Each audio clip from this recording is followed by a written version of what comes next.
Imagine you made a movie. You put your blood, sweat, and tears into this thing, spend months going through it frame by frame to make sure it's perfect.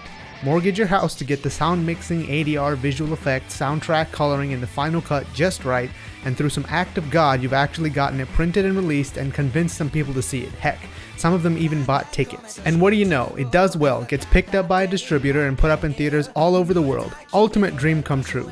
Time to sit back and make that juicy DVD money till you drown in your money pool, right? Now what if you went on the internet one day and saw that people weren't watching your movie anymore because it was made in 2008 and therefore doesn't look crispy enough to be worth their time? Sounds crazy, right? Now imagine the same thing happens to a team of 200 software developers whose salary might depend in part on making a game that continues to be played even after the console or platform it came out on is obsolete. The latest mainstream success to jump generations as a remaster is Dark Souls, the original of which came out in 2009 on the PS3, and at the time it was a revelation, bringing an unforgiving, demanding core gameplay loop that hadn't been seen in years, and that's become hard to avoid since, with Souls-like becoming more of a marketing term than any meaningful statement about genre. But in the years since, it hasn't aged well, and the dark aesthetic that was so atmospheric back then just seems murky and low-res compared to what we've seen since.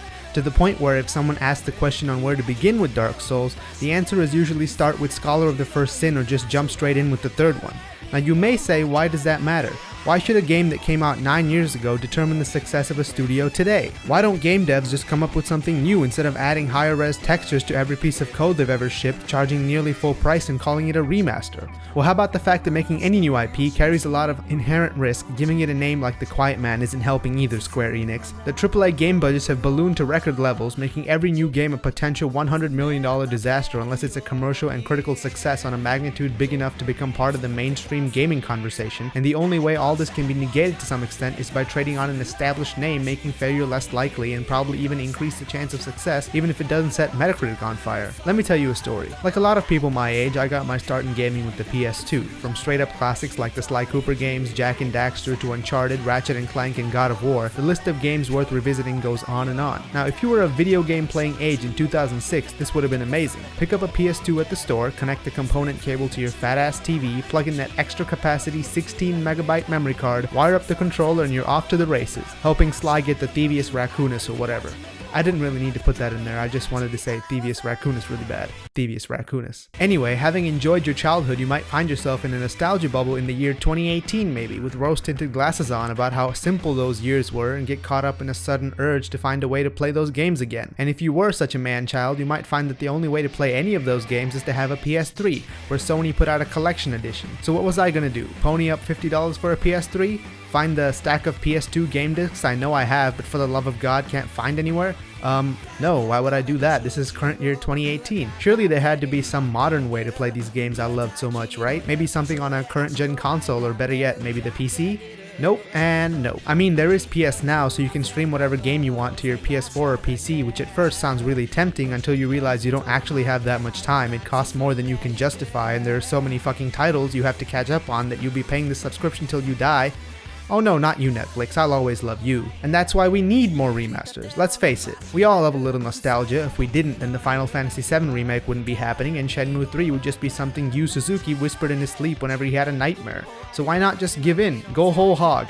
Remaster everything. Why stop with just the Jak and Daxter games? Remaster all of Metal Gear, God of War, Guitar Hero, the old Need for Speed Most Wanted, Tony Hawk's Pro Skater. Heck, why stop there? What about the smash hit classic PlayStation 2 game, The iToy? Remaster that too. Why not? If we accept that all we really want is that game we played when we were 12 years old in a shiny new wrapper, and if that's the best way to feel the same way we did back then why are we stopping it? From what we know, it doesn't take that much effort, given that Square Enix put out Kingdom Hearts 1.5 plus 2.5 remix with little fanfare, and even better, we won't even have to pay full price for it. It's only $29.99 at Best Buy. You won't have to buy every game you own again, just the vast majority of them, and hey, this time they'll all be in crisp, shiny 1080p, which is definitely worth those $30, right? Seems to me that since we're too far gone along this road, having somehow inceptioned every major publisher into thinking that making a nostalgia cash grab is the only surefire way to make money, we might as well get the best out of it. If it means having playable Jak 2 or Sly 3 on a modern console with upgraded graphics, or god forbid a PC, why not? Might as well sneak them in this gen so we have to buy them again when the PS5 comes out. Take my money, Sony, but if I'm getting fucked, I'd like some say in how it goes down. The PC is an entirely different problem, by the way. Unlike the consoles, you can actually go back and play games that came out back in 2007 or whatever. Good luck getting that Games for Live Abomination of Arkham Asylum working though. I couldn't figure it out when it was actually supposed to work, and if you wanted to play it now, you'd probably have to mail some blood in a little envelope to Microsoft's headquarters to get them to burn the voodoo doll they have of you in the back room. But let's be honest, no one wants to see those blocky, low-resolution textures slip and sliding over a bitmap of concrete that you can see through when you pan the camera low, and that's where Papa FromSoft comes in, bringing you those just better enough to get your $60 but otherwise barely noticeable in-game graphics in the form of Dark Souls Remastered, and I'm fine with it. I never got a chance to play the first Dark Souls game, and by the time I realized I'd missed out on a major cultural event, the second and third ones had come out, and I'm one of those weird people who insists on playing every game with numbers after the title in sequential order even if there's no reason to, and hey, this gives me a good reason to go back and understand at least a little about what made it so special without having to also deal with all of the quirks of the medium that we've outgrown since then.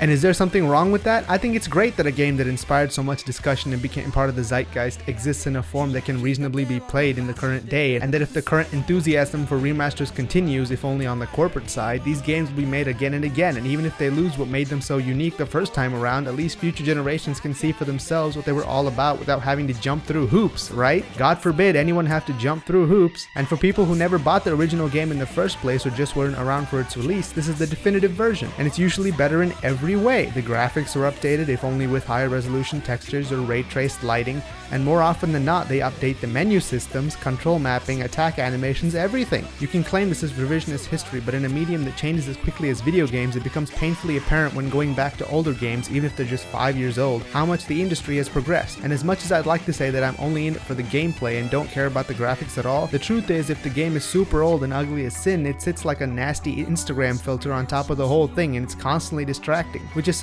anyone who's tried to watch 70s anime could tell you. So when the only new game I get excited about on Christmas morning is a remaster of a 10-year-old hack and slash, that's fine. That's fine. That's completely fine. Nope, no problem at all. Right? Subscribe.